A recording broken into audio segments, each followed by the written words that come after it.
My phone buzzed with the confirmation from my bank, a digital death knell for a wedding built on lies. That single notification confirming the stop payment on a $30,000 check was the most satisfying sound I had ever heard. But to understand how I got this check, we have to go back to the beginning, before the white dress and the tiered cake turned into a monument of greed.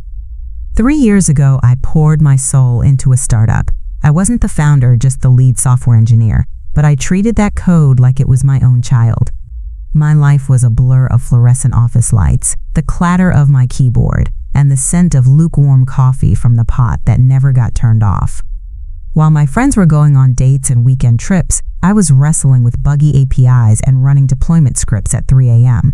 My apartment was less a home and more a charging station for my body and my laptop. Takeout boxes formed precarious towers on my counter, and the only long-term relationship I had was with the project manager on Slack. It was brutal. There were nights I'd fall asleep on the sad little office couch, using a rolled-up hoodie as a pillow, only to be woken up by the cleaning crew a few hours later. But after 18 months of this self-inflicted torment, we launched. The app didn't just succeed, it exploded. My stock options, once little more than a hopeful promise on a piece of paper, suddenly became very, very real. The buyout came 6 months later, and with it, a bonus that made every sleepless night and missed birthday party feel almost worth it. For the first time in my adult life, I had a safety net, a substantial one. $30,000 of it I mentally earmarked for a down payment on a condo. It was my I did it fund, a tangible reward for all the life I'd sacrificed. It was around this time that my brother Mark announced his engagement. I loved Mark. He was my sweet, sometimes naive, younger brother who always saw the best in people. His fiancée, Chloe, was polished. She was beautiful, in a way that seemed curated, with perfect blonde hair, an effortlessly chic wardrobe, and a smile that never quite reached her eyes. When they came over for dinner to celebrate, I did my best to embrace her for Mark's sake. "Your place is so minimalist," Chloe said, running a perfectly manicured finger along my clean, empty countertop. It wasn't a compliment. My place was minimalist because I was never home long enough to acquire clutter. "Thanks, I guess," I said, pulling a bottle of wine from the fridge. "I'm not much of a decorator." "Oh, Sarah's always been about her career," Mark said, beaming with pride as he wrapped an arm around my shoulders. "She's the genius who basically built the new SYNC-UP app." Chloe's smile tightened for a fraction of a second before she recovered.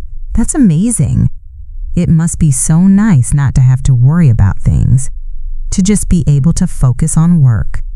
She sighed dramatically, taking the glass of wine I offered. "Mark and I are just starting out. We're trying to plan our dream wedding, but my goodness, you wouldn't believe the cost of things. A photographer alone is more than our rent." I felt a familiar prickle of annoyance. It was a subtle dig, painting my dedication as a luxury and her desire for an extravagant party as a noble struggle. I tried to brush it off. "Yeah, I've heard weddings are expensive, but you guys will figure it out. The important thing is you're getting married." "Oh, absolutely," Chloe said, placing a hand over her heart. She looked at Mark with wide, adoring eyes. "It's just, you only get one perfect day. I've had a vision for it since I was a little girl." She turned her gaze back to me, her expression a careful blend of wistfulness and envy. "You're so lucky, Sarah. You've already achieved your dream. Now I just want to have mine." The conversation moved on, but her words lingered in the air like cheap perfume. Mark was oblivious, completely captivated by her performance. He saw a doe-eyed romantic struggling to make her dream come true. I saw a calculator. As I watched her talk about floral arrangements and venue deposits, all while subtly referencing the price tags, a knot of dread formed in my stomach. She wasn't just sharing her wedding plans, she was laying the groundwork. And I had a terrible feeling I was the ground she planned to build on. That knot of dread in my stomach was a reliable prophet. The ambush came 2 weeks later, not in a dark alley, but under the soft, welcoming lights of our parents' dining room. It was a Sunday dinner, a sacred ritual in our family, and Chloe used it as her stage. She and Mark arrived late, their faces a carefully constructed portrait of distress. Chloe's eyes were red-rimmed, and Mark looked like someone had kicked his puppy. My mom, a born worrier, was on them in an instant. "What's wrong, you two? You look so upset." Chloe let out a theatrical sigh, dabbing at a non-existent tear with the back of her hand. "Oh, it's the wedding." She collapsed into a dining chair. "We're going to have to call the whole thing off."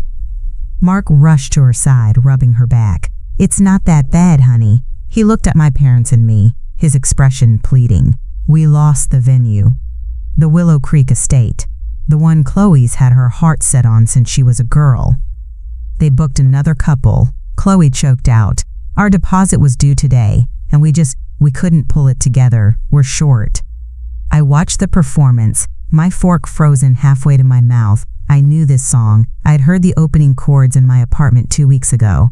My dad, ever the pragmatist, asked, "How short? Can't you find a cheaper place?" "It's not about finding a cheaper place," Chloe snapped, her voice sharp before she softened it back into a sob. "It's about our perfect day. We found another venue, one that's even more beautiful, but their last available date for next year is this Saturday. We have to put down a non-refundable deposit by tomorrow morning, or we lose it too." My mother's face was a mask of sympathy. "Oh, you poor things. How much is the deposit?" Chloe looked at Mark. Mark looked at the floor. Then, slowly, his eyes lifted to meet mine. The entire table went silent. In that moment, I wasn't his sister. I was a solution, a walking, talking ATM. "Sarah," Mark began, his voice thick with a desperate hope that made my skin crawl. "We know you've been working so hard, and you've been so successful." I put my fork down. "How much, Mark?" Chloe answered for him, her voice suddenly clear and steady. $30,000. The number hung in the air, sucking all the oxygen out of the room. My I Did It fund, my condo down payment, my tangible proof of 18 months of sacrificed life. It wasn't a coincidence. She knew exactly how much I had and what it was for. Mark had told her everything. "Chloe, Mark, you know what that money is for?" I said, my voice dangerously low. "That's my house fund. That's everything I earned from the buyout." Chloe's sweet, tearful mask dissolved. Her face hardened, and her eyes, which I'd always thought were just empty, flashed with a cold reptilian fire. "A house fund? For what? An empty condo? You'll never be home to enjoy? You don't have a family? You don't even date. Your job is your life. We," she said, grabbing Mark's hand and holding it up like a trophy, "are trying to start a life, a real one. You're just sitting on that money." She leaned across the table, her voice dropping to a venomous whisper meant only for me, but loud enough for everyone to feel its chill. "Frankly, with the life you choose to live, you don't deserve it nearly as much as we do." The cruelty of it was breathtaking. It wasn't just about the money. She was invalidating my entire existence, my hard work, my sacrifices, framing my independence as a pathetic failure. I looked to Mark, my heart pounding, begging him with my eyes to say something, to defend me, to see the monster sitting next to him. He just stared at me, his expression a miserable mix of guilt and entitlement. "Please, Sarah," he whispered, "it's for our future. We'll pay you back." My parents looked on, their faces etched with confusion and a desire for peace at any cost. I was utterly alone, painted as the selfish, unfeeling sister who was hoarding her dragon's gold, while my brother's one true dream burned to the ground. It was a moment of pure, calculated injustice. And if you're new here, make sure you're subscribed, because you're going to want to see how I handled it. My hand was shaking as I pulled my checkbook from my purse. My father started to say something, but my mother placed a hand on his arm, silencing him. They didn't understand. They just saw a family squabble over money. They didn't see the brutal emotional blackmail. I wrote the check, paid to the order of Chloe Preston. $30,000. My signature was a jagged, angry scar on the paper. I slid it across the polished wood of the dining table. Chloe snatched it up, her misery miraculously cured. A triumphant, saccharine smile spread across her face as she examined my signature. "Oh, thank you, Sarah," she gushed, the performance back in full swing. "You're the best sister-in-law a girl could ask for. You've literally saved our wedding." I looked at my brother, who wouldn't meet my eyes. He hadn't just let her rob me. He'd held the door open for her. For 2 days, I let the silence fester. I didn't answer Mark's texts, which were full of effusive, hollow thank yous. I didn't answer my mom's calls, which I knew would be pleased to just smooth things over. I was marinating in the cold fury of it all, replaying Chloe's venomous whisper in my head, "You don't deserve it." Finally, I decided I couldn't let it stand. This wasn't a gift. It was extortion. I had to try, one last time, to appeal to the brother I thought I knew. I called Mark and told him we needed to talk. Just the two of us. He agreed, but of course, he brought Chloe. They were a package deal now. We met at a sterile coffee shop halfway between our apartments, the air thick with the smell of burnt espresso and false cheer. I'd brought a document with me, a simple loan agreement I drafted myself. It laid out a 5-year repayment plan with 0 interest. It was more than fair. It was logical. It was an attempt to salvage a shred of respect from the wreckage of that Sunday dinner. "Thanks for meeting me," I started, my voice tight. I pushed the folded papers across the small table toward Mark. He looked at them like they might bite him. "What's this?" he asked, not touching it. "It's a loan agreement," I said calmly. "For the $30,000. I just want to formalize things, set up a payment schedule. No interest, obviously. It's a lot of money, Mark. It's my entire savings. We need to have a plan." Chloe let out a short, sharp laugh. It wasn't a sound of amusement. It was a sound of dismissal, like a queen swatting away a fly. "A plan? Sarah? Oh my God, you are something else." She picked up the papers, glanced at them with a curled lip, and slid them back to me. "We're not signing this." "It's just a formality," I insisted, looking past her to my brother. "Mark, please. This is for my condo, you know that. I need to know I'm getting it back." "And you will," Chloe chirped, patting Mark's arm. "We'll pay you back when we can. But we're not signing a contract. We're family. This is what family does. You're supposed to be happy for us, not trying to turn our wedding into a business transaction." She leaned forward, her smile a predatory slash. "Honestly, it's a little pathetic. All you have is your work and your money, so you think everything has to be about contracts and numbers. Some of us have more important things, like love and commitment. This," she said, waving a hand between herself and Mark, "is real life, not a line of code you can control." The insult landed like a physical blow. She saw my logic not as a strength, but as a sad, empty substitute for a life she deemed worthy.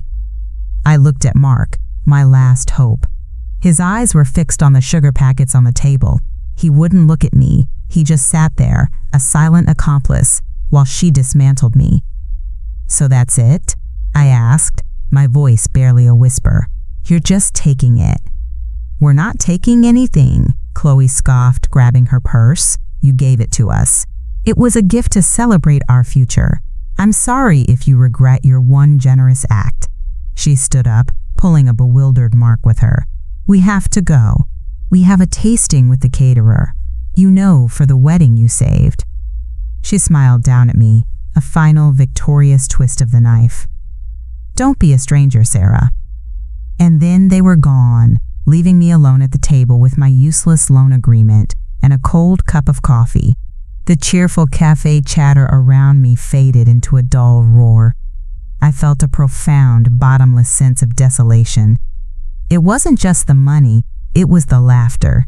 The absolute condescending ease with which he had dismissed me, my work, my life.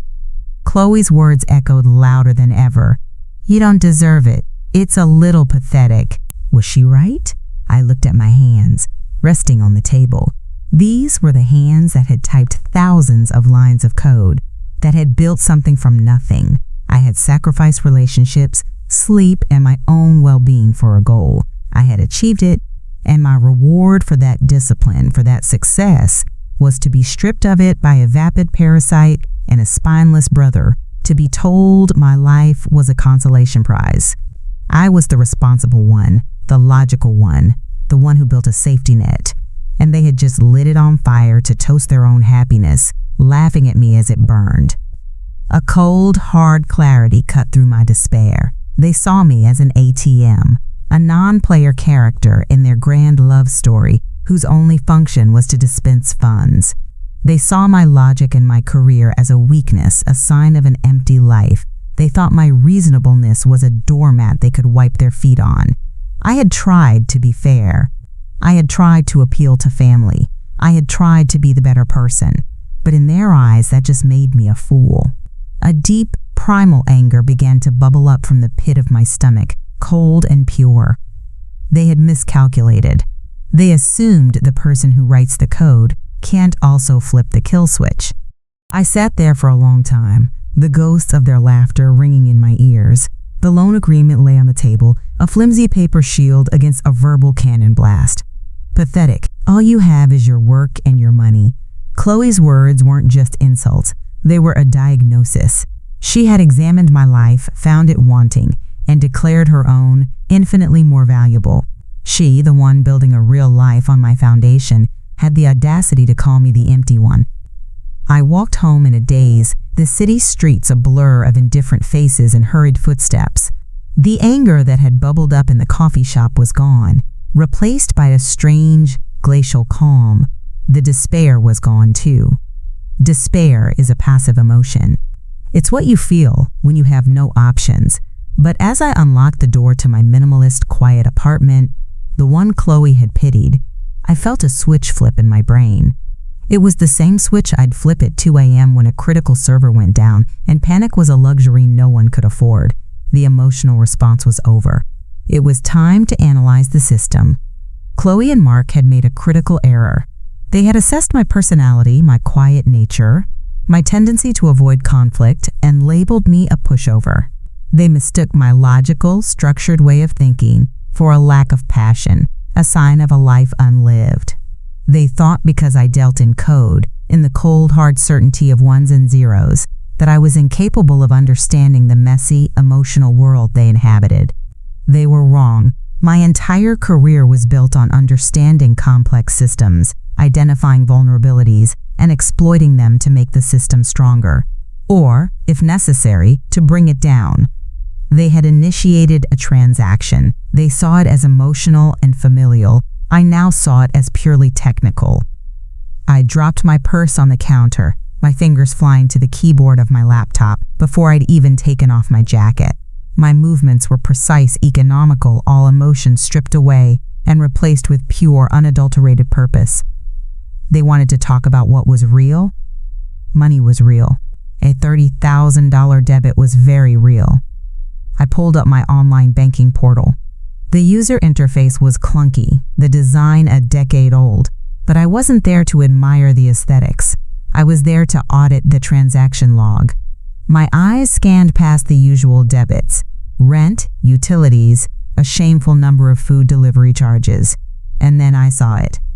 Check hash 1432. Pending. Amount $30,000. Pending. The word glowed on the screen, a beacon in the digital darkness. It hadn't cleared. Of course it hadn't. A check that large, especially from a personal account to an individual, doesn't just vanish and reappear in an instant. It has to go through a clearinghouse. There are holds, verification processes, float times. It's a system with rules and delays. Chloe had likely deposited it first thing Monday morning, smug and triumphant. But today was only Tuesday. The money was still in a digital limbo, an electronic ghost haunting my account before its final departure. My eyes darted around the transaction line, and there it was. Next to the pending debit, nestled among other options like View Check Image, was a simple, elegant hyperlink. It was 2 words. Stop payment. It was the contractual escape clause I hadn't even known I was looking for. It wasn't hidden in the fine print of a legal document. It was a feature, a standard contractual agreement between me and my bank that gave me, the account holder, the ultimate authority over my funds until they were irrevocably settled. It was a kill switch. Chloe's mocking voice echoed in my head. This is real life, not a line of code you can control. A slow, cold smile spread across my face. Oh, you sweet, Naive summer child. Everything is a line of code. I clicked the link. A confirmation box popped up, a digital gatekeeper asking if I was sure. A fee of $35 will be assessed for this service. $35 to reclaim my $30,000. $35 to reclaim my work, my sacrifice, my dignity. It was the best deal I'd ever been offered in my life. My finger hovered over the trackpad, a profound sense of peace washing over me. This wasn't about being the bigger person anymore. This wasn't about family or forgiveness. This was about correcting a bug in the system. They had treated me like an API they could call to get free money. They were about to find out that this API returns an error code. I clicked confirm. A moment later, my phone buzzed on the counter beside me. I picked it up. It was a notification from my bank, a digital death knell for a wedding built on lies. That single notification was the most satisfying sound I had ever heard. The confirmation message glowed on my screen, a perfect, logical conclusion, a fee of $35. It was the cost of a few overpriced coffees, a small transactional tax on reclaiming my life. The fury and desolation that had hollowed me out in the coffee shop were gone, replaced by the clean, quiet hum of a system executing a command. I hadn't just stopped a payment. I had performed a permissions rollback. I had revoked their access. My apartment, the one Chloe had pitied for its lack of clutter and warmth, suddenly felt like a fortress. My command center. Every minimalist surface, every empty wall, was no longer a sign of a life unlived, but a testament to a mind uncluttered by sentimentality and focused on the objective. They had fundamentally misunderstood me. They thought my world of logic and code was a fragile glass menagerie, and they had taken a hammer to it. They never imagined that my world was actually made of steel. I slept soundly for the first time in weeks, a deep, dreamless sleep. I woke up not to a sense of dread, but to a quiet anticipation, the way you feel after deploying a major patch. You've done the work. Now you just monitor the system and wait for the error logs to pop up. Or, in this case, the frantic, panicked phone calls. The first ping came that afternoon. It was a text from Mark. "Hey, just wanted to say thanks again. I know that was hard for you, but it really means the world to us. Chloe is so happy." The old me would have agonized over that message, dissected the false sincerity, the casual cruelty of his gratitude. The new me saw it as a system check. A ping to make sure the server was still online. I had to respond in a way that would return a 200 OK status code, indicating that everything was functioning as expected. I typed back a carefully crafted message. "Of course, you're my brother. Glad I could help." It was perfect, not warm, not cold. Just a statement of fact that would satisfy his guilt and keep him from digging any deeper. I hit send and put my phone down. The trap was armed. All I had to do was let them walk into it. The next 2 days were a masterclass in malicious compliance. I went to work. I debugged an issue with a payment gateway API, smiling at the irony. I ordered takeout and let the boxes pile up on my counter, a monument to my glorious, unwasted life. I was living exactly as I had before, but I was a different person. I was no longer a victim of their emotional extortion. I was the architect of its failure. I had written the check, fulfilling my role as the generous sister. I had played my part, but I had also embedded a self-destruct command in the code, set to trigger on their next act of hubris. I knew it was coming. It arrived on Friday evening, just as I was pouring myself a well-deserved glass of wine. My phone buzzed on the counter, the same counter Chloe had once run her finger along in judgment. It was a text from her. It contained a single, professionally shot photo. It was a close-up of her hand, her gaudy diamond ring sparkling, holding a pen as she signed a piece of paper. In the background, artfully blurred, was the elegant letterhead of the Evermore Grand, the new, even more expensive venue they had chosen. The contract. Beneath the photo, the text read, "It's official! The dream is a go! See? Sometimes it pays to have family with nothing better to spend their money on. Winking face. Thanks for the down payment on our happiness! You should really try getting a life sometime. It's fun. XO, the future Mrs. Preston. It was the final gloat, the ultimate expression of her victory, a digital victory lap paid for with my money, my work, my sacrifice. She wasn't just thanking me. She was dancing on the grave of the life she had condemned as pathetic. A year ago, that message would have shattered me. A week ago, it would have filled me with rage. But now, as I stood in my quiet, minimalist apartment, I just looked at the picture. I saw the ring. I saw the contract. I saw the smug, triumphant condescension in every pixel and every emoji.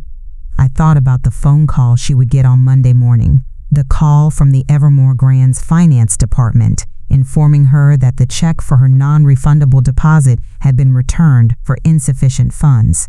I thought about the $35 fee and the $30,000 asset I had just protected. I didn't feel anger. I didn't feel hurt. I felt a profound, satisfying calm.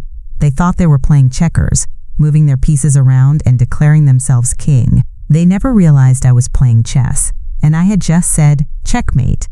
I took a sip of my wine. It tasted like victory. I didn't reply to her text. I simply turned my phone over, silencing it, and smiled. The system would send my reply for me. The weekend passed in a state of suspended animation. I was a coiled spring, a program compiled and waiting for the final run command. Chloe's taunting text message sat unanswered, a monument to her own hubris. I didn't need to reply. The system was already in motion. Monday arrived, crisp and bright. I walked into my office, the familiar scent of coffee and dry erase markers, a comforting balm. I sat at my desk, my fingers flying across the keyboard, losing myself in the elegant certainty of my work. My phone lay face down on the desk, a silent black rectangle. For hours there was nothing, just the quiet clatter of keys and the low hum of servers. I felt no anxiety, only a patient, predatory calm. At 11:42 a.m. it began. The phone didn't ring. It vibrated, a frantic, angry buzzing against the wood of my desk. I glanced at the screen. Mark. I let it buzz 3 more times before picking it up, my voice a placid lake. Hey, what's up? Sarah. His voice was thin, strained. In the background, I could hear a muffled, frantic shrieking that could only belong to Chloe. Sarah, something's wrong. Wrong? What is it? Are you okay? I infused my voice with just the right amount of sisterly concern, a perfect mimicry of the person I used to be. It's the check, he stammered. The venue, the Evermore Grand. They called. They said the check was returned. I held the phone a little away from my ear as Chloe's background shrieking escalated into a full-blown howl of rage. Returned? I asked, feigning confusion. That's weird. What was the reason? Mark was quiet for a second. I could practically hear him swallowing his shame. They said, payment stopped. His voice was a bare whisper. Then there was a frantic rustling sound, and Chloe's voice, sharp and hysterical, exploded into the phone.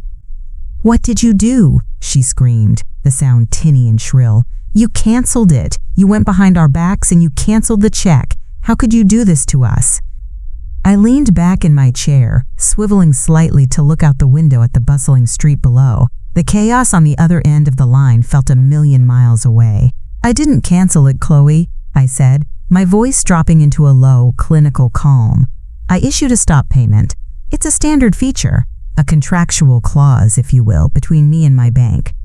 It's the same thing. You sabotaged our wedding. You let me sign that contract. Did I? I asked, my voice devoid of emotion. I seem to recall you sending me a photo. You looked very happy. Very victorious. I paused, letting the silence stretch. You told me you were building a real life. You told me my life was pathetic, that all I had was my work and my money. You said I didn't deserve it, so I took your advice. I decided to get a life. And the first step was taking back the $30,000 down payment for it. But you gave it to us, she shrieked, her voice cracking. It was a gift. No, it was extortion, I replied, my tone as flat as a command line. But let's stick to your narrative. You said we didn't need a contract because we're family. You mocked me for even suggesting it. You were right. We didn't need one. Because my contract with my bank supersedes any imaginary family obligation you invented. You see, in my world, the world of logic you find so pathetic, actions have consequences. You can't just call an API for a $30,000 payout and not expect an error code when you violate the terms of service. There was a choked sob. The deposit, Sarah, the contract I signed, the deposit is non-refundable. We're on the hook for it. We'll be ruined.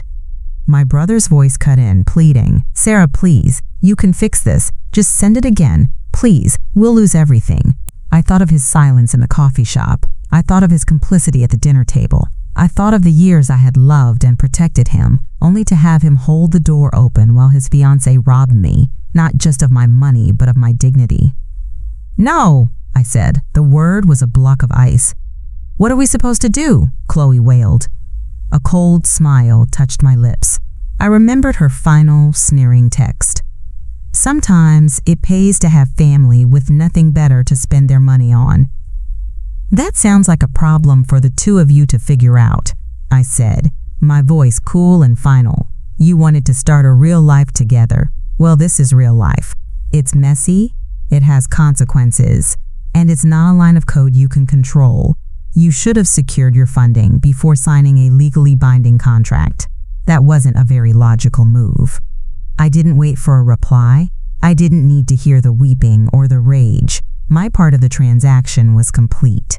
I pressed the red icon on my screen, ending the call. The office was silent again. The system had returned its final definitive error message. I turned back to my monitor, my fingers finding the home row on my keyboard. I had a life to build, and for the first time, it felt entirely my own. I hung up the phone, and the silence in the office was absolute. It was a clean execution, a bug identified, isolated, and patched. I looked at my monitor, at the lines of code I'd been writing. They were elegant, logical, and predictable. For the first time, my life outside the screen felt the same way. The chaos they had introduced had been contained, and an error message had been successfully delivered. I knew, however, that this was only the end of Act 1. Desperate people don't just accept an error message. They try to find a workaround. They'd be back. It didn't take long. That evening, my apartment buzzer shrieked, a long, desperate press that was less a request for entry and more an assault. I walked to the intercom, my bare feet silent on the cool hardwood floors. I didn't have to ask who it was. I pressed the button to unlock the lobby door and waited. When they appeared at my door, they were a portrait of ruin. Mark was pale, his face gaunt, and his eyes wide with a terror I'd never seen in him before. Chloe was a wreck. Her perfect blonde hair was a mess, her expensive clothes were rumpled, and black mascara tracks stained her cheeks. The polished, curated woman was gone, replaced by a raw, frantic stranger. "You have to fix this," she sobbed the moment I opened the door, her voice a ragged gasp. She didn't even wait for me to speak. "Sarah, please. The venue, they sent us a letter of intent. They're going to file a lawsuit if we don't pay the deposit by tomorrow. $30,000. We don't have it. You have to send the money again." I looked from her blotchy face to my brother, who just stood there, a human monument to spinelessness. I stepped back, holding the door open just wide enough for them to enter. "Come in." They stumbled inside, but I didn't offer them a seat. I didn't offer them a drink. I closed the door and turned to face them, leaning back against it, my arms crossed. I was the gatekeeper in my own fortress. They stood in the middle of my living room, looking small and lost. "There's nothing to fix, Chloe," I said, my voice as calm and quiet as the room around them. "The system worked exactly as intended. You tried to acquire an asset without proper authorization. The transaction failed. Now you are dealing with the consequences of a separate, legally binding contract you entered into under false pretenses. That has nothing to do with me." "Nothing to do with you?" she shrieked, a fresh wave of tears erupting. "You set us up. You let me sign it." "You sent me a photo, remember?" I replied, my voice unyielding. "You were gloating. You made your choice, you gambled, and you lost. Now you're facing damages. Mark finally found his voice. It was weak, pleading. Sarah, she's right. They're going to sue us. We'll have to declare bankruptcy. Our lives will be ruined before they even start. Please, I'm your brother. I'm begging you. I looked at him, at the brother who had stood by and watched me be emotionally flayed at our parents' dinner table, the brother who sat in silence while his fiancée called my life pathetic. The well of sisterly affection I once had for him was a dry, barren pit.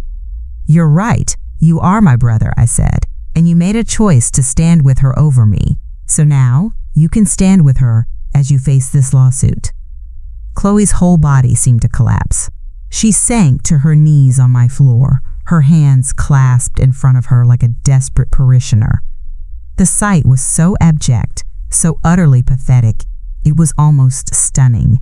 Please, Sarah, she whispered, her face turned up to mine. I'm sorry for what I said. Just please help us. We'll do anything. We'll sign the loan paper. We'll pay you back, I swear. I looked down at her, at the queen brought low, begging on the floor of the minimalist apartment she had scorned. The power had shifted so completely, it was almost a physical force in the room. This was the moment. The forced negotiation. That offer is no longer on the table, I said coolly. You mocked that offer. You mocked me. You seem to be under the impression that this is still a family matter. It's not. This is a business transaction now. I pushed off the door and walked to my desk, pulling out a single, fresh sheet of paper and a pen. I placed them on the clean surface of my kitchen counter. You need $30,000 to prevent a lawsuit. I have $30,000. This gives us a basis for a negotiation. I let that hang in the air. Mark and Chloe exchanged a terrified, hopeful glance. Here are my terms, I continued, my voice sharp and clear, the voice I used when leading a crisis meeting. I will wire $30,000 to the Evermore Grand tomorrow morning to settle your debt. This is not a gift. It is a new loan, and the price has gone up. Mark took a hesitant step forward. What? What do you mean? I mean the principal of this new loan will not be $30,000. It will be $40,000. Chloe gasped. 40? Why? I turned my head and met her gaze. My eyes were cold. $30,000 is for the principal you owe the venue. The additional $10,000 is for punitive damages. Consider it a severance package. It is the price you will pay for the emotional distress you caused, for the lies, and for the final, irrevocable termination of our familial relationship. From the moment I send that wire, you and I are strangers. We are simply a creditor and her debtors. I picked up the pen. You will sign a legally binding contract tonight. You will repay the $40,000 plus 8% annual interest over the next 5 years. If you miss a single payment by more than 24 hours, the entire remaining balance becomes due immediately, and my lawyer will be in touch. Those are the terms. Accept them, or you can face the venue's lawsuit on your own. I held out the pen. They stared at it, then at each other. The air was thick, with the smell of their desperation and my victory. They were trapped. Their dream wedding, the one they were willing to steal from me to get, had just become a 5-year mountain of debt, a constant, monthly reminder that they had picked a fight with the wrong person. They thought my logic was a weakness. They were about to find out it was a cage.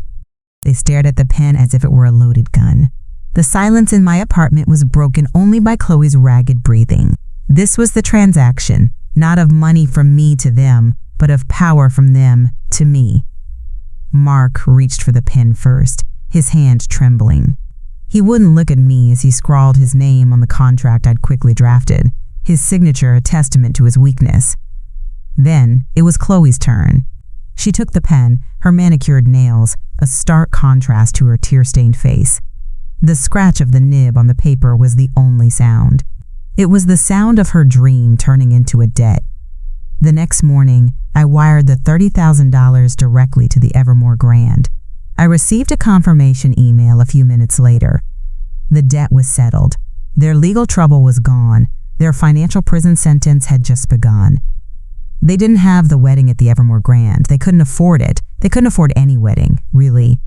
The monthly payment notifications, which I had my bank set up to email to both of them, were a constant drain on their finances. I heard through my parents, who were now caught in an awkward and horrified middle ground, that they ended up at a justice of the peace. No white dress, no tiered cake, no adoring crowd. Just the two of them, shackled together by a legally binding document and a $40,000 debt to the woman whose life they had called pathetic. Their real life, the one built on love and commitment, began to crumble under the weight of a loan born from greed. Chloe, who had wanted to be a kept woman living out a fairy tale, had to get a second job in retail. Mark, my sweet, naive brother, became bitter and resentful. Their union wasn't a monument to their love story. It was a 5-year reminder of their failed heist. The last I saw of them was a picture on a mutual friend's social media feed. They were at a birthday party, standing apart. Chloe looked tired. Mark just looked empty. As for me, I took my I Did It fund, the money I'd earned and then reclaimed, and I bought my condo. It has huge windows that let in the morning light and a small balcony where I grow herbs. It's not minimalist anymore. It's filled with art I like, books I've read, and comfortable furniture where my friends sit when they come over for dinner. It's not a charging station. It's a home. It's a quiet, peaceful, happy space that I built, both with my code and with my refusal to be a doormat. Chloe was wrong. My life wasn't empty because I was focused on my career. My life was full of purpose, discipline, and achievement. She saw my logic as a weakness, but it was my greatest strength. It allowed me to see the system they were trying to run on me, and it gave me the tools to crash it. The $40,000 they are slowly paying back, with 8% interest, is just a bonus. My real reward is the peace I feel every time I walk through my front door. The satisfaction of knowing that I protected what was mine. So that's the story of how my brother's dream wedding turned into my down payment. It's a lesson in setting boundaries and understanding that sometimes the most logical move is the only one that matters. If you appreciate stories where the kill switch gets flipped at just the right moment, make sure you follow along for more.